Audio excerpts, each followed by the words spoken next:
Hi, Anna. Welcome to the show. Hi, it's so good to be here, Lauren. All right, so tell us about your background and what you do for your quote 9 to 5, even though I know nothing is really 9 to 5 these days. That's such a great question because I recently changed. So, for the longest time, I was doing employer branding for the last 2 years. Now it's my main career.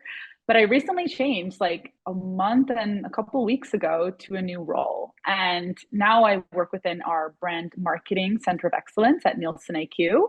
And I reside in Spain. I work from Barcelona, Spain. And I'm in charge of strengthening our brand story across social, reinforcing NIQ thought leadership, and essentially amplifying our global voice and narrative through employee advocacy and influencer and brand partnerships. So it's a big role on month number 2 now, and very exciting. Amazing. Well, I wanted you to come on the podcast today because you are so good about building a personal brand outside of doing branding for your employer. And I think a lot of people are in a similar place where they get to a place in their career where they're like, I have an expertise. I do have a personal Mhm. brand, but how do I show that? What does it look like? And you've done a really good Yeah, job at merging the two. So tell us about your personal brand outside of your 9 to 5, and then we'll kind of get into more yeah, actionable steps and tips. 100%. So I like to call my personal brand my 5 to 9. So all that happens after my 9 to 5 job. And essentially, I consider these two jobs because it's a lot of work really to maintain both of these careers, let's say, right? So the 9 to 5 is my full time job, but then the personal branding work takes a lot of my time, but it fulfills me in a different way. And I really started working on my personal brand a few years ago. And I like to think that I started in 2018, kind of unofficially, sharing random content here and there, mostly from third party sources. But I really supercharged my personal brand during the pandemic, in which I had not so much to do, but a lot to say, a lot of thoughts. So I really started experimenting a lot. And after a few years really of consistent work, refining and reinventing my own brand and content strategy while working a full-time job, I feel like I've reached a point where the ROI of the personal branding part is incredible and worth all of the effort and time that I put into it. So I never could have imagined the opportunities, people, and conversations that has opened up for me. Also including our conversation, Laura, and how we met through LinkedIn. I think a lot of it is thanks to this visibility and exposure that doing this type of work really does for yourself. And yeah, simply sharing what I know, getting better at packaging it in a compelling and engaging way, and taking time to network and engage with others has been nothing short of totally worth it. Every time someone tells me the content I share resonates with them in some way, it helps me. It really helps me make my heart sing and reminds me like why I do this whenever something helps them. So yeah, on LinkedIn, my main channel, I write about my experience, finding my unique voice through vulnerability and authenticity. And I give tips on creating captivating brand experiences for your talent and customers. So a little bit of that employer branding part that I used to do, still sort of like sticking to it a tiny bit, but also really focusing on what I do now and my learnings from my new position and this career shift. So yeah, how to scale and build your personal brand through storytelling and change. I'm curious, when you set out to have a personal brand, it sounds like it was sort of it was intentional, but maybe you didn't Mm-hmm. have everything as refined as it is now. Um, so Yeah. like I guess so like when people think of content marketing, we often hear this term called content pillars, right? Like what are you going to write about? Yes. What's going to be your thing? How did you think about Mm-hmm. what you were going to make your personal brand about? I mean, I've seen so many variations where, and LinkedIn is a great place, TikTok's another place, Mm-hmm. obviously Instagram. Like now, everyone is kind of picking their channel that they're most comfortable with. And for example, there might Mm-hmm. be someone who works in HR and then on TikTok they share HR tips, and it's very much like, here's how I dealt with this thing, and it's inspired by real life. Right. But then there might be someone who, like I follow someone on LinkedIn and she's early in her career and she talks a lot about mental health and vulnerability. So how do you decide sort of like, but she's a recruiter, right? So it doesn't necessarily Right. have to do with her 9 to 5. So how do you pick your quote content pillars or the things you wanted to sort of be an expert in or show your expertise with? Mm-hmm. Yeah, that is such a good question because to your point, everyone's doing it differently. And your personal brand doesn't necessarily have to reflect your 9 to 5, although having it reflect your 9 to 5 adds that element of experience and authority because you actually work within that space. Right. But I started off by simply Well, because I worked in employer branding, which is a very niche kind of industry, right? There aren't many people doing, or at the time when I started, there weren't very many people doing employer branding. And so I was sharing like interesting articles that I found, learnings from my own job and experience building an employer brand from scratch in a startup, but also having worked in employer branding in big multinationals. And essentially what I learned. And there was never really like a strategy with my personal brand. I was never like, I'm going to grow my brand and then start speaking at conferences and like Right. getting all of these gigs. That wasn't really the point. The point was really to find great content to share, really spark those discussions that were super interesting, learn from the people that I would eventually connect with, but also in general, find others and learn from others in the employer branding sphere because there's just so much to learn still. And I felt like I wasn't there yet at the point where I was like, I'm the ultimate expert in this. I never Yeah. feel that way. Yeah. So a lot of it was learning and connecting. So for someone who works in a 9 to 5, that may not be their first passion. It may be like one of the things that they do, but just one of their many interests. I would really think about an authority subject that you want to be known for. So you want to position yourself as an expert in something, and that's going to be your brand. So pick that thing that you can talk about for hours and hours without any preparation. Hopefully it's something close to what you do in your 9 to 5. And then that's going to be your authority subject. And then you can split that into content pillars below. And I always like to say you can pick like 3, 4 content pillars that are related to your authority subject, but they're really going to help you diversify your content. But it's all part of like an overall narrative and story. So for example, if my authority subject is employer branding, I'm going to talk about candidate experience, for example, like brand marketing. I'm going to talk about company culture, and maybe, for example, like talent acquisition. So those could be my pillars. They're all connected to employer branding, but it allows me to produce, curate, and also find different types of content to support that main authority subject. Yeah. And just to give you guys an example, so Anna's was a perfect example of like it very much related to her 9 to 5, and that's what she's going to build outside. But I've also Mm-hmm. seen people where they love mental health, personal development, Mm-hmm. working motherhood, a lot of this conversations about federal leave and paid leave for families. So what like Mm-hmm. think about something, I guess a good starting place I think of is like, what type of content do you love to consume when there's no pressure on you? Like you're not trying to Mm-hmm. monetize it, you just love it. It could be organization, like you love productivity Mm-hmm. and organization. That is your thing, even though you're an accountant. So Mm-hmm. that's something to think about also as a good starting point. And I do want to get into like more like tips, because obviously you do teach this as a workshop. So I think what would be kind of fun is if we use this as almost like a workshop type. So tell me a Mm-hmm. couple examples of what personal branding is, or what that might look like in some of these workshops that you've taught, like what people have created outside of or after the workshop. Yeah, absolutely. So there's different types of personal branding. There's some people who are trying to grow their career. And so you have a job, a full-time job, but you want to maybe move into another type of position, or you want to move companies and you're looking for another role of a higher level or seniority. So you're essentially trying to supercharge your career. So network, get the word out about who you are, and get a better paid, job, or with like benefits that really match the life phase that you're in. You mentioned like working mothers, for example. You may look for a remote job. You want to position yourself as someone who can do the job remotely as well, because you're super passionate about flexibility. That could be something you're aiming for as well with your personal branding. So I always split it into, let's say, the career group and then the entrepreneur group. So you may be an entrepreneur who's trying to grow their business. So you're looking to position yourself as both an entrepreneur, so someone who knows their stuff, but also someone who has the right solution for the problem that you're facing. So you're trying to identify a need and how your solution then fulfills that need. And that's the other type of personal branding. And that's aimed at really finding customers, but also networking with other entrepreneurs and finding investors as well. So there are different types of personal branding, but I like to split them in these two groups essentially. Okay. And I think what you're kind of saying is like, start with what's your goal? Like, what is your goal of personal Mm-hmm. branding? Are Yeah. you trying to find a new Yeah. job? Are you trying to expand your network? Do you want to be asked to speak at the events in your industry? Like, consider, so Yes. what are some examples of goals just to give some people? I mean, we talked about the obvious ones, job Hmm. searching, just networking in general. What are some other goals that you see people who do have careers, not entrepreneurs that have Hmm. careers that are 9 to 5s? What are some other examples?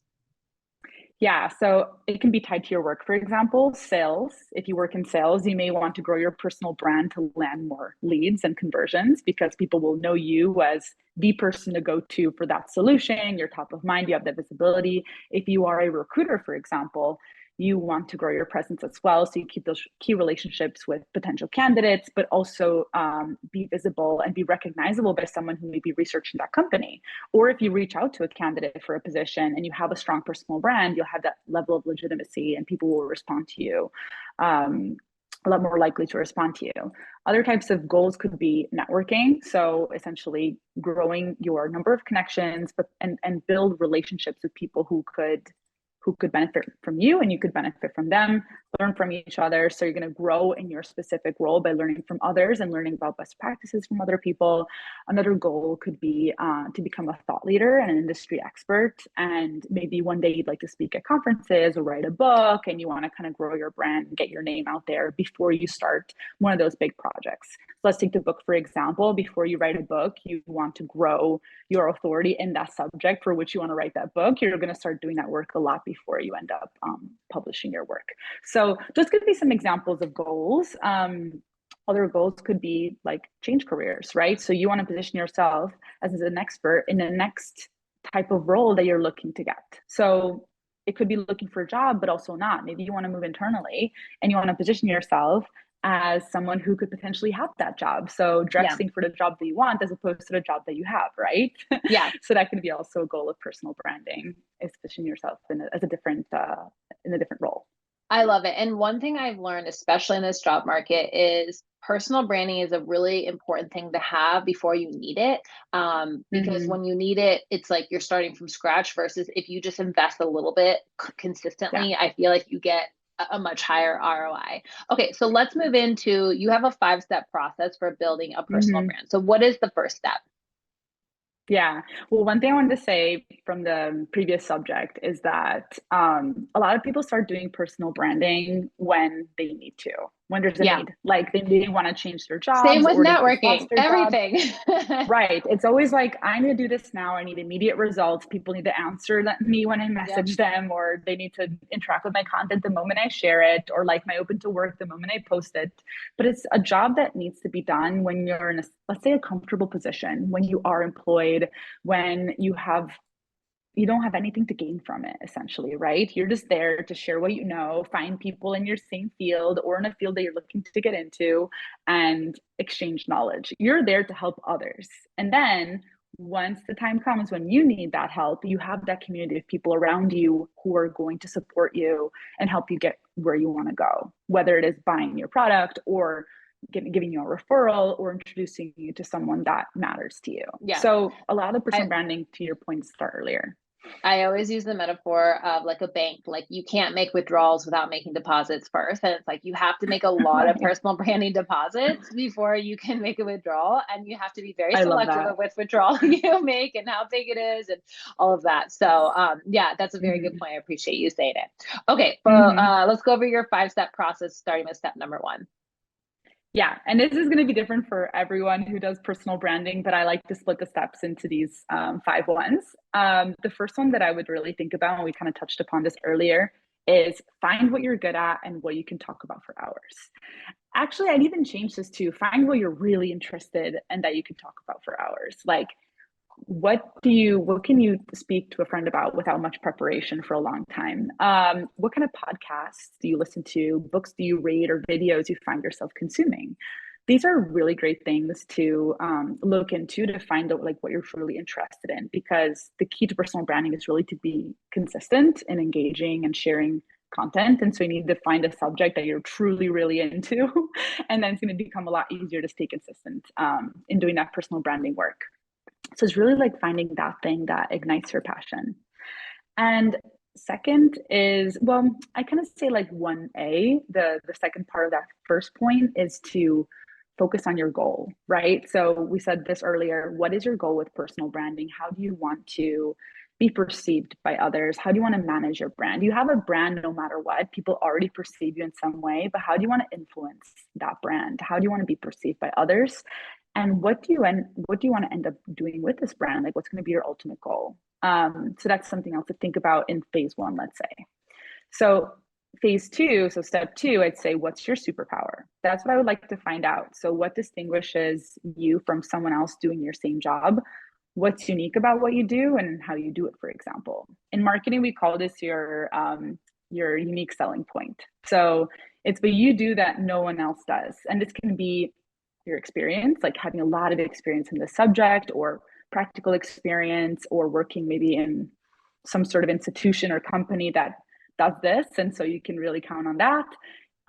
Your story, for example, was there something that happened in your life that made you really passionate about this type of work or this type of subject? And then that adds an element of empathy, right? And storytelling to your personal branding content. But also anything else that distinguishes you. Like, for example, you may have a unique ability to relate to people if you work in sales. And that's something that can be your distinguishing factor, right? So find what makes you different from other people who do your same job. And I'd say that's step two, that differentiator. And it can be a lot of things, and it can be something you didn't expect. So really look within yourself and your experience and your story to find why you got into that subject and why someone should be listening to you and not someone else. The third step to me is to find your audience. So it can be a bit more vague at the beginning. Like, you don't have to niche down a lot at the beginning, because I think it's really hard to understand who you're speaking to when you're first starting off. So you can keep it to, let's say, an industry or a seniority level, or like a life phase. Like, am I speaking to senior executives of startup companies who are looking for funding? Like, that may be super specific, but you may be talking to leaders or entrepreneurs, right? So keep it vague at the beginning, but at least find who could benefit the most from what you have to say. Yeah. So think about what you have to offer and who would be the most willing to listen to you, and what type of questions those people have that you can answer with your content. So the more niche you can go, the better. But at the beginning, I would always recommend starting to filter a tiny bit. And you can keep filtering as you test out and start sharing content, and you see like results from a specific group of people. You can start thinking about going forward with that group and that target audience. So who are It you could also speaking be to? people who have the same goal. Like, I've seen it where people will be like, I give advice to first time managers. Like, they're in this, Yeah. they have a similar goal. Maybe their ages are all different, but they have a similar goal of like, Mm-hmm. they're trying to navigate management at the same time. So to your point about finding your audience, it doesn't have to be, 25-year-old women who work in metropolitan areas and live, yeah, Right. yada, yada, yada. Yeah. Okay. Gotcha.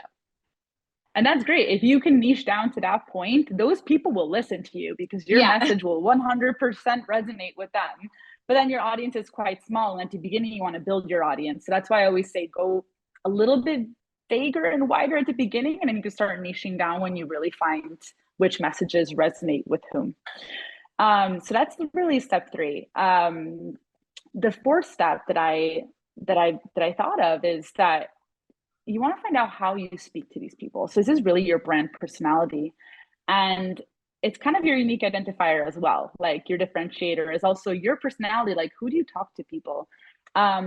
What tone do you use? How do you communicate with them?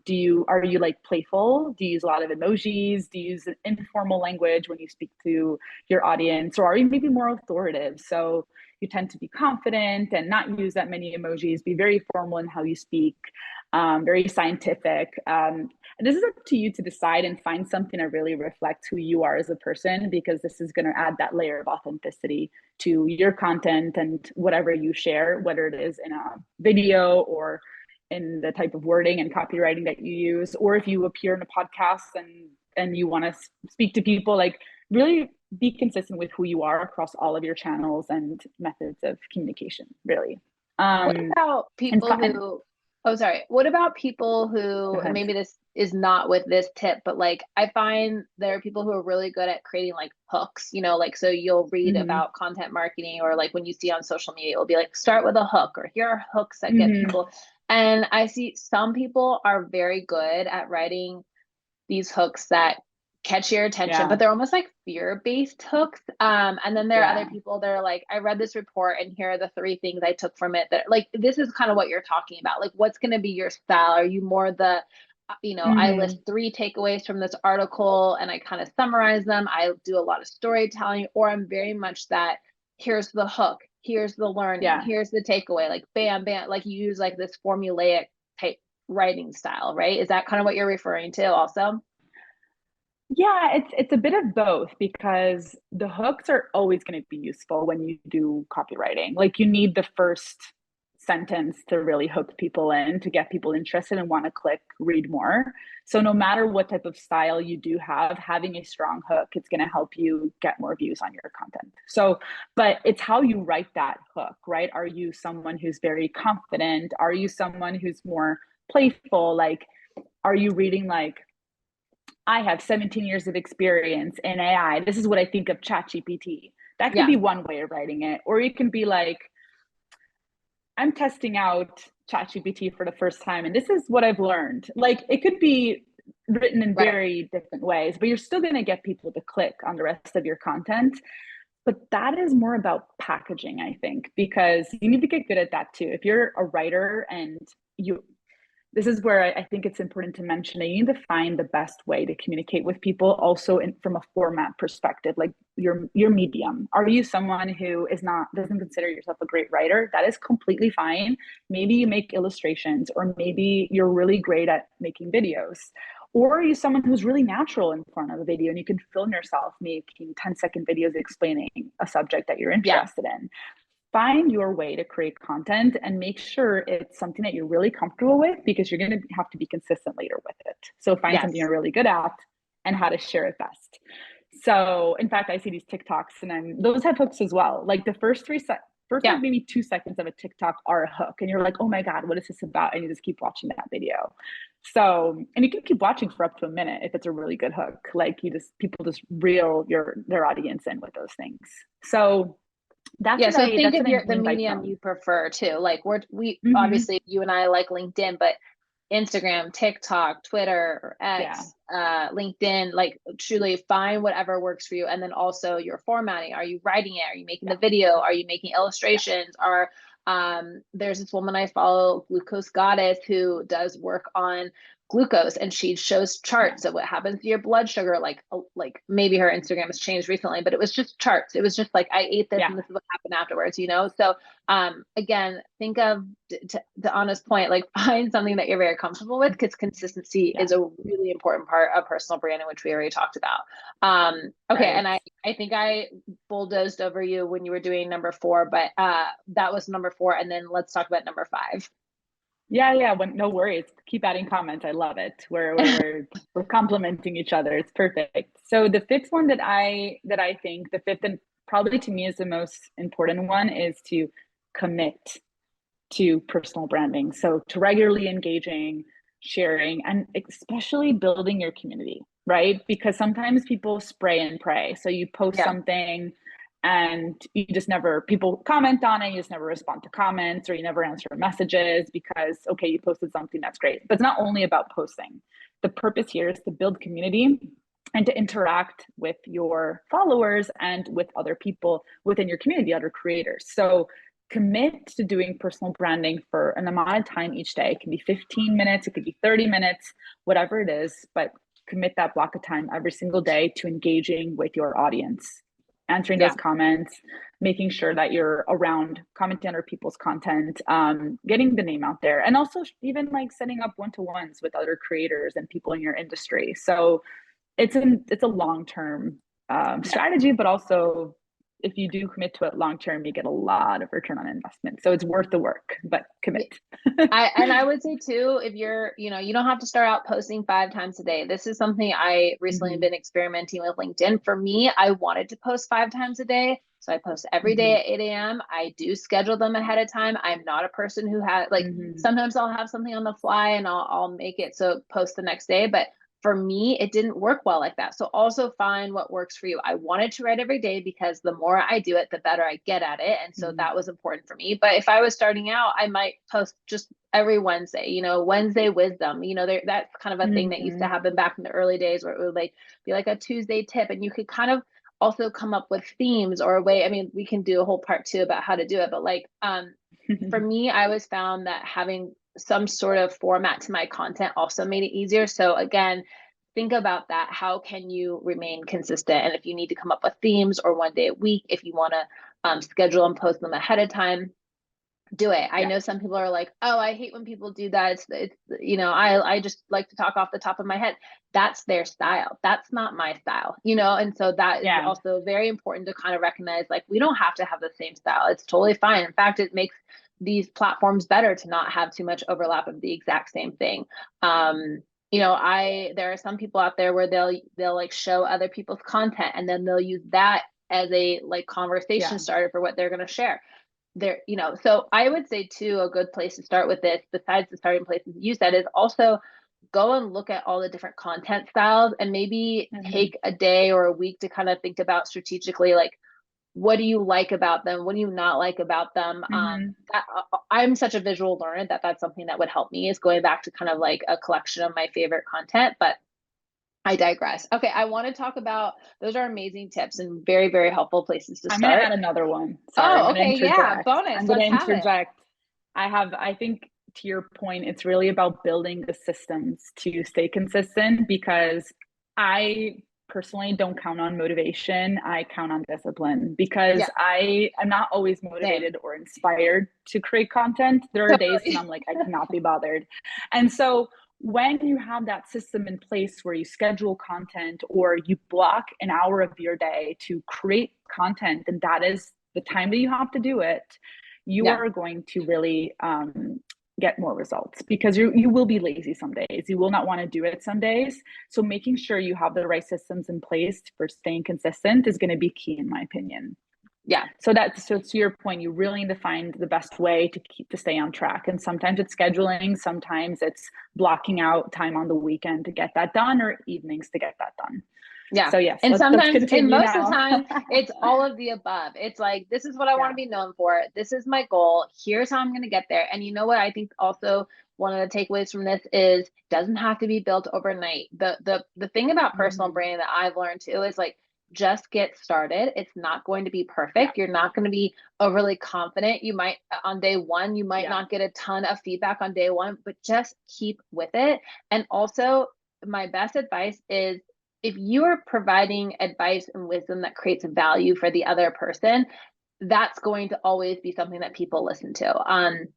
It's interesting. Yes. Some of my most popular content on LinkedIn has been things like, here are 5 chat GPT prompts that I've used that have helped me. And it's like, oh, that's a roundup of something that creates value in someone else's life. It saves them time. It helps them with their Mm-hmm. resume, their interview prep, whatever it is. Yeah. And also I would say it can transition over time. Like maybe, for example, I'll just keep using myself. Like, I like talking about job search, but I know that our audience doesn't always necessarily come to us for job search. So it's really important that I, also have career development content and personal development Yeah. content. And guess what? I also love that type of content. So don't feel like it's too black and white. I think, honestly, I think that's sometimes the part about personal branding that's confusing for people, because there are so many gray zones that they're like, okay, just give me the 1, 2, 3 black and white method to do this. But that is why personal branding is personal and unique. And but I highly encourage anybody with a 9 to 5 to start thinking about, where can you share your expertise? What do you want to be known for? How do you cultivate this influence? Anna got a different job internally because she was able to do it. People get new jobs because of it. People get promotions. They get asked to Yeah. sit on projects. Like, kind of think of it this way, is like, the opportunity of what can come from it is like all upside and no downside. I guess, unless you're saying super controversial things, and then you have to be thoughtful about that. But like, there's one of my friends always says, she's like, whatever's going to come your way, you might not even be able to think about it right now. And so I think that's Mm-hmm. also Mm-hmm. important as part of that like growth mindset piece. I think this adds to that. So Anna, as we wrap up, what's one last final thing you want to leave people with? It can be anything. Let's see. I think that I want to leave people with this bit of knowledge. I think that personal branding is really for everyone. You don't need to be like a seasoned senior someone in whatever topic. You don't have to have worked at least 10 years in something to speak about it. You don't need to be make it harder than it has to be. And don't overcomplicate personal branding, because it's really not about, if it feels icky to toot your own horn, I think you're doing it wrong. Personal branding is really about adding value to others and sharing what you know. And from the moment you think about it this way, where it's helping someone else, helping your community, that's when you start doing personal branding really well and people start noticing you. You don't have to have a lot of experience to start. You can start anytime. You can start sharing your learnings. You can start sharing some experiences that you had. You can start sharing other people's content. There's so many ways to start slow and build up your confidence in personal branding. And then always focus on your audience, what can benefit them, and what you can teach as a person, because we all have something to teach. So that's what I'll leave people with. I think personal branding is really about others and helping others. And from the moment you see it that way, you're going to be very successful in personal branding. I agree. Thank you so much, Anna, for coming on to the show, giving us this, truly like workshop in personal branding, giving us a place to start. Also, everybody, I will link to Anna and my LinkedIn profile in the show notes so that you guys can see how we're doing it. Again, this is just some examples and inspiration. I would say go find 5 or 6 others that are doing personal branding in a way that really resonates with you and get started. And then share your personal brands and connect with us on LinkedIn so we can see them, or wherever it is that you're going to be sharing your personal brand. I always say LinkedIn because the idea of me making videos is like, I don't want to do that on Instagram and TikTok, but it's so hard. but to each their own. Like, I'm sure there's people who can't imagine doing what we're doing. So Anna, thank you so much again. Thank you so much for having me, Lauren. It's been such a pleasure.